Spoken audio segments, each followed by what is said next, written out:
Olá, bem-vindos novamente ao Business Time.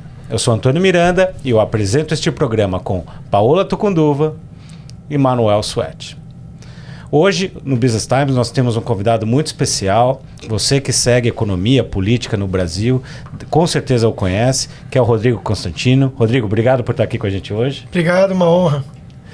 Antes da gente começar esse bate-papo incrível com o Rodrigo, aproveita, clica aí no joinha, curta, compartilhe, assine, ajude-nos a fazer essas informações a chegar a mais e mais pessoas que tanto precisam. Rodrigo, obrigado por estar com a gente hoje. Você que não é um jornalista, mas está tanto aí nos meios de comunicação, ele é economista e também tem uma pós-graduação pelo IBMEC, não é? E também escreve para muitos jornais e também tem um programa na Jovem Pan. Participa de vários programas da Jovem Pan, sempre falando de economia, tem sempre um olhar muito bom sobre o que está acontecendo no mundo.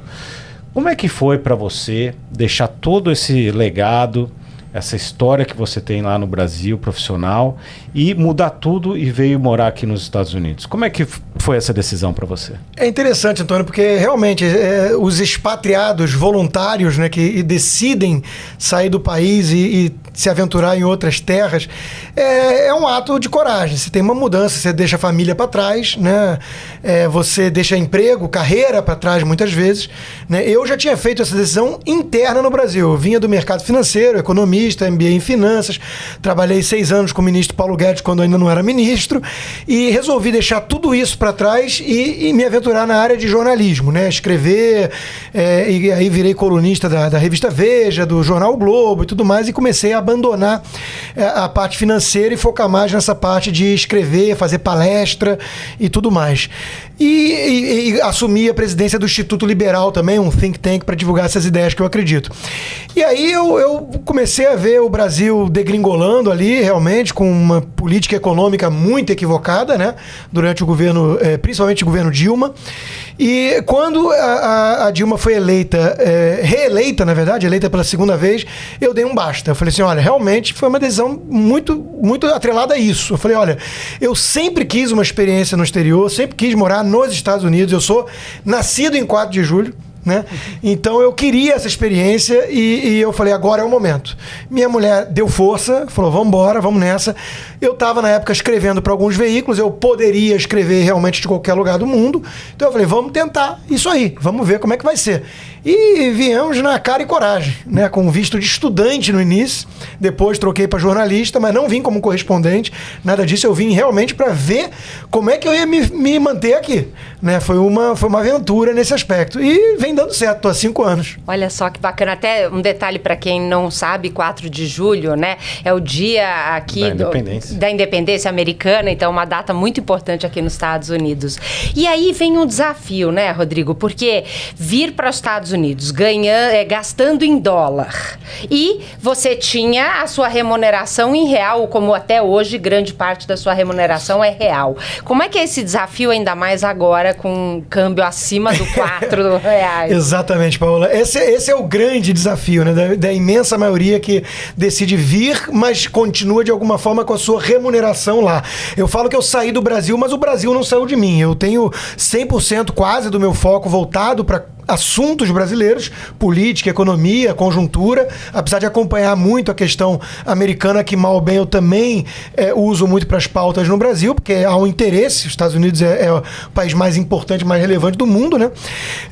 Mas esse foi o grande dilema. Eu lembro assim que meus pais colocaram exatamente essa questão. Falaram, você tem noção que você está indo para um lugar que hoje tem uma conta que você faz, mas amanhã você não sabe o valor do câmbio. E não deu outro, né? Nós estamos aí falando da máxima histórica do dólar em relação ao real, pelo menos em termos nominais, não é exatamente isso quando se ajusta pela inflação. A máxima foi lá em 2002, quando atingiu R$4 o dólar na época da eleição do Lula. Mas é um desafio. E como é que eu respondo a esse desafio, né? de duas formas. Primeiro, tentando de alguma forma produzir receita em dólar. Então isso é uma coisa que é necessário para quem está aqui se mexer, fazer network, ver o que você pode fazer aqui. Eu, por exemplo, criei um projeto, a gente pode falar um pouco depois disso, criei um projeto de patronos que eu estou tentando realmente preencher esse vácuo dessa forma. E a outra alternativa é o que o brasileiro está mais acostumado no mundo, é o seguinte, na vida a situação aperta, você trabalha mais. Então eu acordo mais cedo, produzo mais, estou tentando ver inclusive outros veículos já para produzir artigos e tudo mais.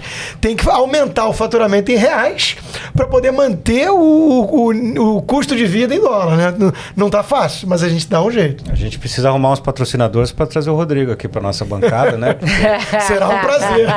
Com certeza. Você que né, que tem curiosidade de saber mais, o Rodrigo tem esse best-seller aqui, já vendeu mais de 60 mil cópias, Esquerda Caviar, né? Isso também ajuda, né, Rodrigo? Você, de funcionário, a morar nos Estados Unidos, tendo que empreender através das suas ideias, né? Conta um pouco pra gente como é que foi esse processo de pensar em novos produtos, pensar em novos eventos. Como é que você está fazendo isso para gerar a tão sonhada receita? Boa, porque eu tive uma vez com o meu ex-chefe, que não, o sócio do Paulo Guedes, né? E uma vez eu tive com ele tentando levantar recursos pro instituto, pro think tank que eu presido, né? E ele me colocou da seguinte forma, falou: Rodrigo, você hoje em dia é um produtor de conteúdo da causa que você acredita do liberalismo. Você não é um empreendedor do liberalismo. E aquilo ficou na minha cabeça. Eu fiquei pensando, é verdade, eu dedico 99% do meu tempo à produção de conteúdo, eu sou um formador de opinião, um jornalista, né? Em vez de me colocar, às vezes, um passo atrás e tentar olhar a coisa de um prisma de cima. Quer dizer, eu sou um empresário da causa liberal no Brasil. E eu comecei a fazer essa adaptação, esse ajuste. E aí veio essa história do patrono, né? E outras coisas que eu comecei a pensar. Eu falei, como é que eu posso agregar valor, né? Eu sou muito procurado, eu tenho 250 mil seguidores hoje em dia no Twitter, né? 200 mil no Facebook. Então muita gente me procurava, dica de livro, dando sugestão de pauta, fazendo crítica, querendo um acesso. Eu tenho um baita network, muito pouco explorado no LinkedIn e coisa e tal. Falo com CEOs, com executivos de toda dimensão, né? E isso nunca foi muito explorado. Então eu comecei a perceber isso. Falei, olha, realmente eu preciso dar um jeito de empreender nesse troço. Eu tenho um nome, eu conquistei um nome, tenho um legado, né? Aqui um ativo. Só que como é que eu monetizo isso? É o desafio de muita gente. E aí eu comecei a pensar em alternativas. Uma delas foi criar esse grupo seleto, que não pode passar de 100 pessoas, porque tem um canal de WhatsApp direto comigo, fazem sugestões, críticas, pedem dicas, eu mando vídeos exclusivos, resumo da semana em áudio para eles, e agora criei também essa história de ter um encontro presencial na minha casa, em Weston, uma vez por mês, porque eu acho que tem muito valor essa coisa do contato, de você estar podendo ali na informalidade, né, do seu lar mesmo, sem o filtro de uma rádio e tudo mais, você poder estar fazendo as perguntas e dando respostas e chamando convidados. Eu trouxe, por exemplo, de Los Angeles, no mês passado, a Ana Paula Henkel, a Ana Paula do vôlei. Foi muito legal o bate-papo. Então eu tô começando a me mexer nesse sentido de você realmente agregar valor para as pessoas nesse mundo de business, nesse mundo de network, nesse mundo de conhecimento e informação, né, de análise sem filtro, ou seja, realmente assim, o que você pensa do governo Trump, o que vai acontecer com o Bolsonaro, não sei o quê, e você poder conversar isso num grupo petit comité de 40 pessoas, que você vai falar de uma forma que você não vai falar na Rádio Jovem Pan, né? Então, eu acho que eu estou tentando agregar valor por essa proximidade maior com o meu público, com um público muito qualificado. Eu acho que tem uma bela de uma lição por trás disso que você acabou de falar, Rodrigo.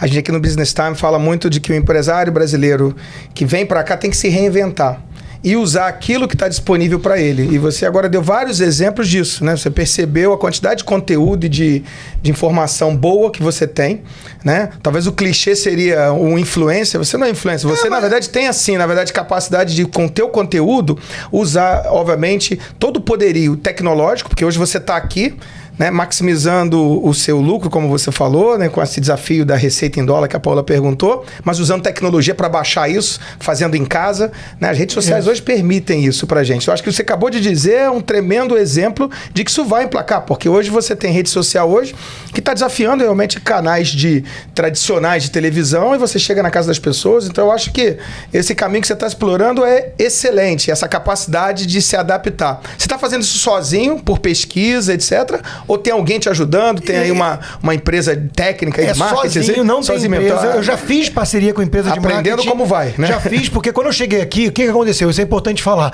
Eu perdi uma fonte de renda importante que eu tinha, cada vez mais importante, que era palestras. Certo. Eu vinha dando muitas palestras, eu comecei a perder esse mercado. Óbvio que eu ainda posso ir pro Brasil fazer palestras, mas fica mais caro, porque eu tenho que me pagar minha passagem, hospedagem, começou a dificultar. Então eu comecei a fazer cursos online.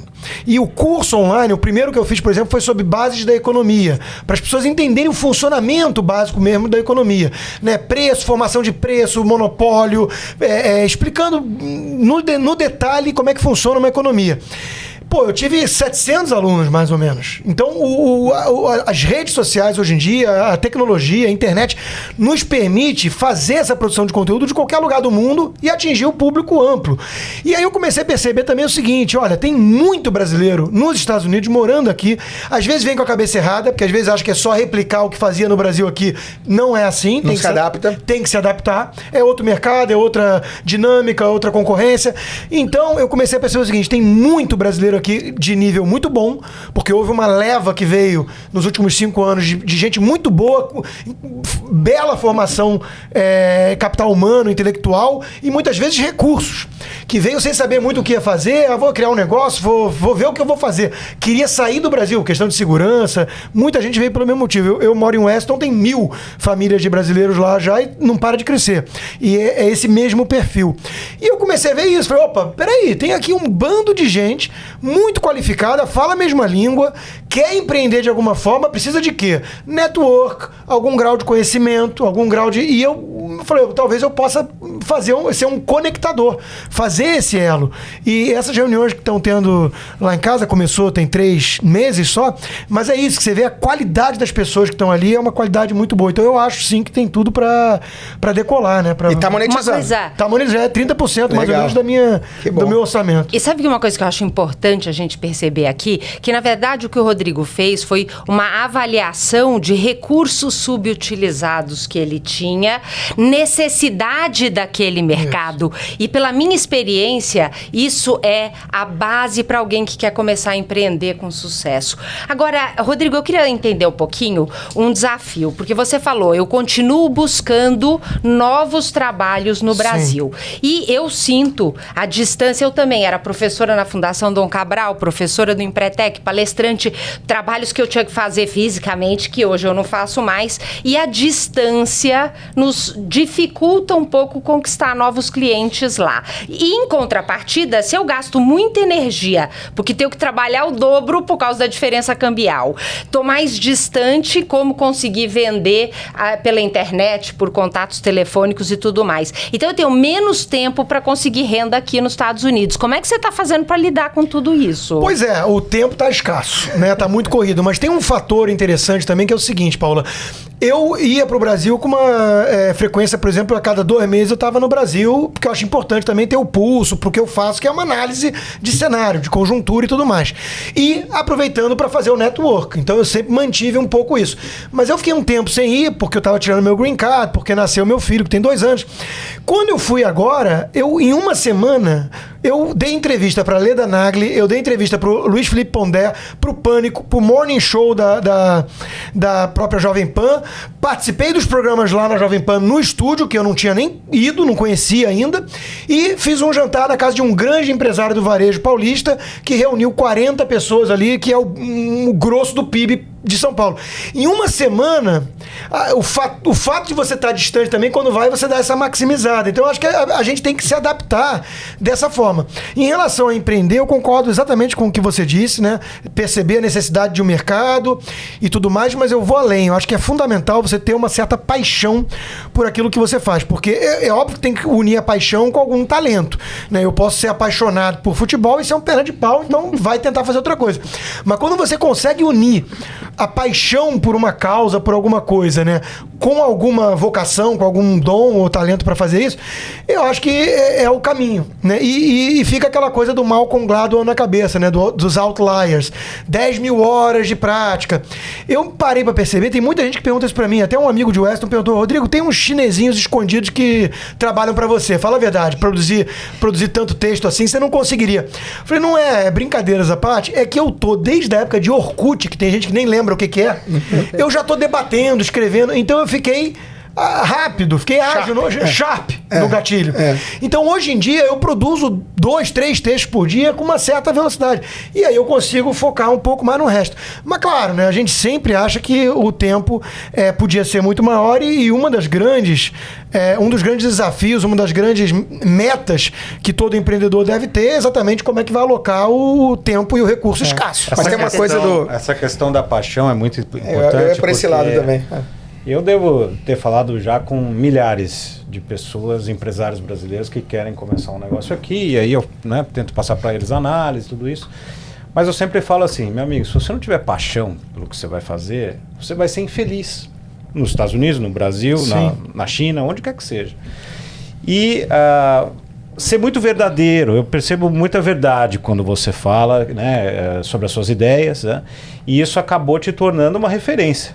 Pelo menos para uma ala mais pro bem liberal, e pro mal, né? A referência é boa para os fãs. Exatamente, porque você acaba tem que saber lidar com os detratores. Quando você é verdadeiro, vai ter muita gente seguindo, mas vai ter haters também, né? Sim, não, isso aí eu lido bem com isso, eu não ligo muito. Minha filha, talvez, que é adolescente, tem 18 anos, ela se preocupe mais.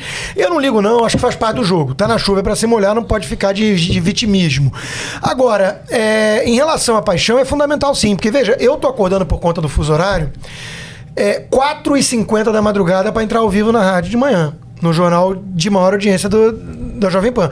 Se eu não tivesse paixão por isso, ainda mais que teve uma época ali que eu tinha ali os meus entreveros com o meu companheiro de bancada e tudo mais, você acordar 4h30 da manhã, 4h50 da manhã, para ficar se desgastando por uma coisa que você não acredita, não é genuíno ou não tem tesão, né? Vai fazer outra coisa.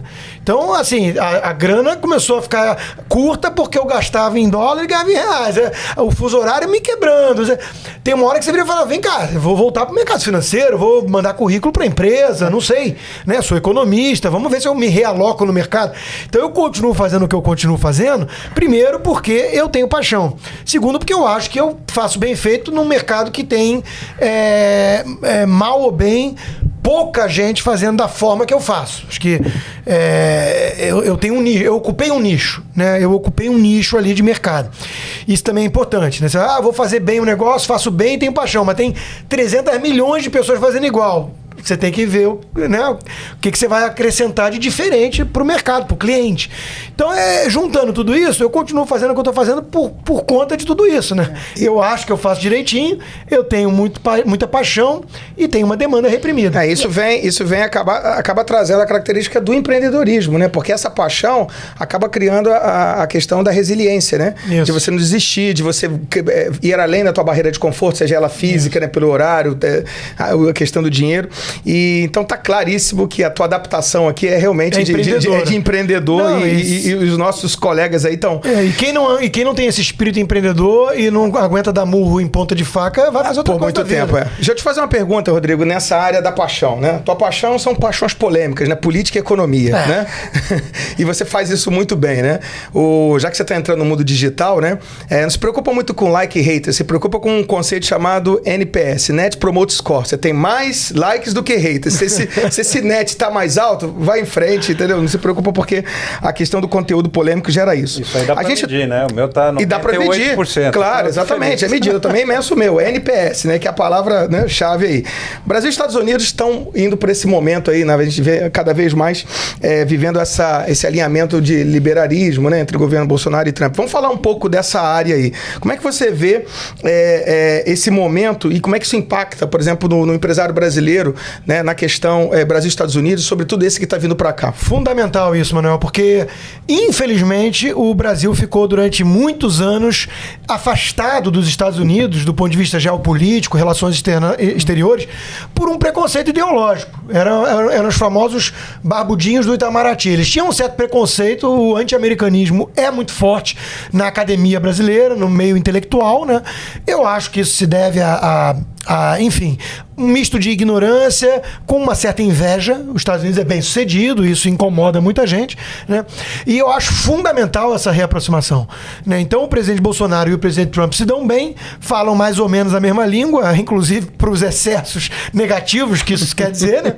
Mas é positivo para qualquer tipo de empresário e empreendedor isso, porque nós falamos a mesma língua, nós vestimos a mesma calçadinha, nós temos uma cultura em que pesem diferenças que quem vive aqui, como eu, há 5 anos e já conhecia um pouco, sabe, né? Aqui é muito mais empreendedor, aqui é muito mais meritocrático.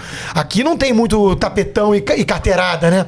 Aqui é mais meritocrático. Você tem que oferecer valor, agregar valor, né? Não tem muito assim quem indica, sobrenome. Então, você está inserido numa cultura mais dinâmica e empreendedora. Mas tem muita coisa similar também. Então, eu acho fundamental que ocorra essa reaproximação e que o brasileiro só tem a ganhar com isso. Só tem a ganhar. Então tem muito brasileiro que pode se beneficiar disso, vindo fazer negócios aqui, empreender, morando ou não, né? E o caminho contrário. Eu acho que chama atenção para o americano de que há um mercado, mal ou bem, com um potencial enorme, com 200 milhões de consumidores, com uma dimensão continental e que ainda tem muito a fazer, né? Para entrar, por exemplo, na OCDE, para ser um país desenvolvido e ter ali regras mais de mercado e aceitáveis e confiança na regra do jogo. Então, o americano que olha para isso como um potencial e se une de alguma forma com empreendedores brasileiros para explorar esse mercado, também tem muito a ganhar com isso. Então, eu acho fundamental essa reaproximação. Acho que tem que deixar preconceito ideológico de lado e focar em business. É isso aí. E falando em business, eu queria só voltar àquela coisa da paixão, porque tem um ponto que eu vejo um empreendedor que eu acho muito perigoso. Porque tem empreendedor que se apaixona pelo que faz, e eu acho que tem que ter paixão pelo que faz, só que aí fica cego e não busca entender se o mercado tem necessidade. Não adianta eu ser apaixonada em fazer gelo e achar que eu vou vender gelo para esquimó, entendeu? Não vai. Então, esse é que eu acho que é fundamental, mas tem que vir a parceria, entender a necessidade do mercado junto com a paixão. E aí, quando você consegue unir isso, você tem sucesso. E tem um ponto que eu queria trazer aqui, Rodrigo, a questão da audiência, né? Você falou, muitos seguidores nas redes sociais. Muita gente hoje na internet tem conteúdo e nem sempre consegue ter essa audiência. Então, eu queria que você trouxesse pra gente qual é o pulo do gato para conseguir ter essa audiência. Isso é uma boa pergunta e difícil de responder, né? E mais do que audiência, porque aí você tem duas coisas. Às vezes tem gente com muito seguidor, mas não tem tanta audiência, e às vezes você tem audiência, mas não monetiza. Né? Isso a gente sabe que tem também um desafio grande aí. Tem gente, por exemplo, que saiu do jornalismo de emissoras muito grandes no Brasil para canal solo, né? E não necessariamente isso se retrata em ganhos interessantes, né? Então, eu acho que você tem que realmente ocupar um nicho que você consiga vender alguma coisa que nem todo mundo está vendendo.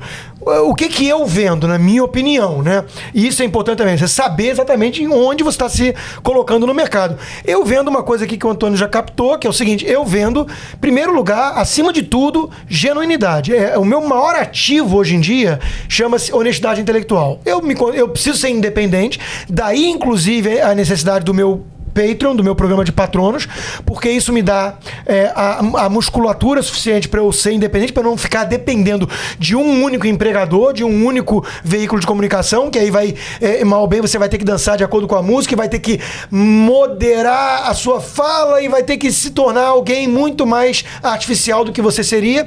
Então, eu acho que há uma demanda reprimida por pessoas que falam aquilo que de fato pensam. Existe um mercado para isso. Pô, tem rede social, tem milhões e milhões de pessoas para todos os gostos. Então, é o seguinte, você é de direita, você é de esquerda, você é conservador, progressista, mas fala aquilo que você acredita. Então, esse é o primeiro ponto. Eu acho que quem está falando aí o que realmente pensa já está conquistando pelo menos uma parcela que está saturada de falsidade. E a segunda coisa é o seguinte, realmente eu tenho uma visão de mundo mais à direita, mais conservadora em costumes, mais liberal em economia, que pro padrão brasileiro nunca foi o mainstream. Então eu ocupei esse filão aí que tinha, essa avenida, que a gente até brincava, que falava assim, no Brasil os liberais ocupam 2 Kombis. Né, no início. Eu tô nessa causa há 15, 20 anos. Então, hoje em dia, ficou na moda. O Gustavo Franco, ex-presidente do Banco Central, brincou que todo mundo quer vestir a jaqueta liberal hoje em dia, mas a gente tá nesse troço há 2 décadas.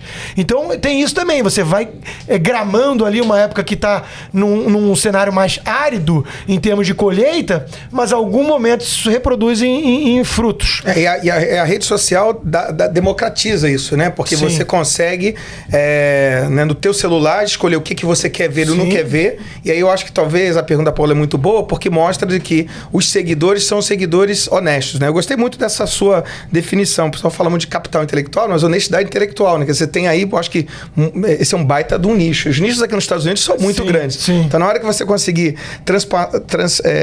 passar também a barreira da língua também, você vai conseguir ter muita gente interessada nesse conteúdo que não consegue entender português, mas talvez aí você consegue uma dica aí. Meu, porque eu acompanho muito o Daily Wire, que é um empreendimento muito bem sucedido do Ben Shapiro, que é um cara jovem, tem 36 anos de idade. Ele era advogado, formado em Harvard, abandonou rápido isso, foi empreender, foi trabalhar no setor que eu faço, pro Breitbart, que aliás uma revista chamada Foreign Affairs, Foreign Policy, me chamou de Breitbart brasileiro, né? Então já tinha esse elo também, e ele criou o Daily Wire. Hoje em dia é um fenômeno, né? E eu uso ele muito como benchmark. Eu uso ele muito como benchmark, né? E vai nessa linha da honestidade, né? Deixa eu te fazer uma pergunta de honestidade, porque é bem caracterizado disso também, né? Quando você tem esse pensamento liberal. Algumas semanas atrás, o nosso ministro da Economia, que você teve a oportunidade de trabalhar junto, né? O Paulo Guedes, né? No mercado financeiro, lá no ano 2009, ele deu uma declaração explicando da diferença do dólar, né? De que tá muito bom o cenário do Brasil com dólar acima de R$4, porque, né? As pessoas estavam viajando muito, inclusive as empregadas domésticas estavam vindo muito aqui para Disney. E, obviamente, essa honestidade intelectual, a gente sabe o fundamento que ele estava explicando, mas, na minha opinião, foi muito infeliz de usar esse exemplo. Foi infeliz. Né? Foi porque existe uma diferença entre falar a verdade e ter tato. Né? O que ele queria dizer e por que o pessoal ficou tão mal ofendido? Não, ele queria dizer uma coisa que na essência faz todo sentido. O câmbio estava fora de lugar, né? Eu moro em Weston, a 14 minutos do Sawgrass. A coisa que mais tem lá no shopping é brasileiro com malas e malas enchendo tudo, e agora cada vez tem menos, mas tinha muito. E realmente tinha muita empregada vindo, não por conta própria, mas muita família trazendo a empregada. Eu acho que foi até nesse sentido que ele quis dizer. Tava tão fora de preço o mercado que as pessoas levavam até as babás das empregadas domésticas. Mas é muito injusto ter falado isso. Não, você traz quem ele quiser, pô, né? Claro que traz. E todo mundo é livre pra querer ir pra onde quiser. O problema é o seguinte, eu acho que ele quis mostrar que o câmbio estava fora de lugar. Em essência, era isso. Mas ele foi infeliz na colocação dele. Óbvio que foi. Eu critiquei essa fala dele. Mas existe uma diferença, e é importante você levantar essa bola, porque como a visão de empreendedor, né? Óbvio que você tem que se preocupar com como você leva a mensagem. Senão o business, né, tá prejudicado. Então, assim, a minha honestidade intelectual é um dos principais ativos. Não quer dizer que você vai ligar uma metralhadora giratória e comprar briga com todo mundo ou falar da forma que você quiser. Porque essa declaração impacta no resultado que você quer. Ofendendo pessoas, há uma diferença, né, entre falar a verdade e ter a preocupação, né, e não ofender. Então, são coisas diferentes. Né? Então, eu acho que é por aí. Você calibrar o teor da mensagem tem que ser genuíno, tem que ser sincero. Mas a forma que você vai passar, é óbvio que pode ser trabalhada. E, Rodrigo, a gente teve recentemente aqui, voltando um pouco agora para a economia, que deixa todo mundo de cabelo em pé aqui. Recentemente a gente fez um programa com o Góes é o especialista em câmbio aqui que apoia o Guia Brasil América, e a gente fez uma aposta. Vocês lembram quando vocês falaram que ia chegar o dólar? Eu lembro. Eu não lembro. Eu falei que ia chegar a 3,40. 3,40. Né? E hoje eu acho que está... 4,40. Quem me dera. 4,40. Correto. Na tua visão, de tudo que você analisa, como é que você está vendo essa questão para o câmbio, principalmente, e para a balança comercial? Essa é a pergunta de 1 bilhão de dólares, né? Que prever câmbio só tem ônus e pouquíssimo bônus. No mercado financeiro a gente diz que é a previsão mais difícil que existe, porque é um preço que sofre influência de tudo. De tudo. Tem um coronavírus e ele vai impactar no câmbio. Né? Porque é exatamente a paridade, a relação entre duas moedas que dependem de fluxo de capital, de exportação, importação, de credibilidade, investimento direto. Tudo entra no liquidificador e sai ali um preço, 4,40, 4,42. Então é o resultado de muita interação. É muito difícil prever. O que eu acho é o seguinte, o câmbio no Brasil é flutuante, primeiro ponto. Segundo ponto, qual é o principal fenômeno por trás dessa alta do dólar? O real está apanhando mais do que outras moedas, que se desvalorizou 10% já esse ano, mais do que outras. Então não é só um fenômeno do dólar forte. Tem o dólar forte, mas tem o real mais fraco. E aí por quê? Juros. Em uma resposta mais simples possível, nós estamos com a menor taxa Selic, taxa básica de juros, da história, 4,25% ao ano. O brasileiro não sabe o que é isso. É aquilo que o Paulo Guedes chamava de eutanásia do rentista. No Brasil, empresário, empreendedor, entre aspas, está acostumado a emprestar para o governo, comprar título público, ir para a praia e receber 10% real ao ano.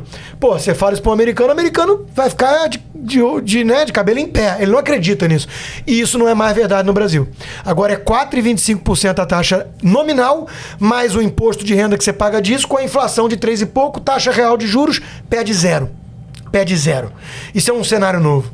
Então, a atratividade dos ativos brasileiros para o ponto de vista de um gringo, quem pensa em dólar, perde muito. Porque ele pode aplicar pela mesma taxa em ativos em dólar. Nos Estados Unidos, que tem mais confiança, que tem mais... Então, isso está pegando. Só que a inflação continua 3 e pouco % dentro da meta.